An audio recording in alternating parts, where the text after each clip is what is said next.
ती माहित आहे का, लग्न आणि मोबाईल केल्यावर आणि घेतल्यावर 2-3 वर्षानं वाटतं अजून थोडं थांबलो असतो तर चांगलं मॉडेल आलं असतं बरं का. पण तसं नसतं दादा. वेळ गेली ना पुन्हा बोलण्यात अर्थ नाही. म्हणून वय येतोवर सगळ्या गोष्टी केल्या पाहिजे. मी तर कायम सांगते, मी कधीच म्हणत नाही लग्न करू नका. बिनधास्त करा, पुरुष मंडळी करा.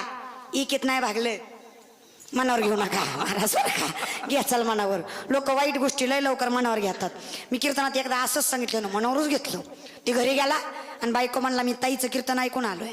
आणि ताई म्हणल्या एका ऐवजी 2-3 केल्या तरी जमतंय. ती म्हणली कस काय. ती म्हणला मी कुठंतरी ऐकलंय श्रीकृष्णाला 16,108 बायका होत्या, मी बी अजून एखादी करतो. बायको म्हणली काही हरकत नाही 2-3 करा, पण मी बी एक कीर्तन ऐकून आले. आणि तिथला महाराज म्हणला द्रौपदीला 5 नवरं होतो. नवरा म्हणला तूही गप पण मीही गप. माझं झाकण पण तुझं लय अवघड होईल महाराज बरं का. पण लक्षात घ्या विनोद म्हणून सोडून द्या बरं का. मनावर घेऊ नका लय फक्त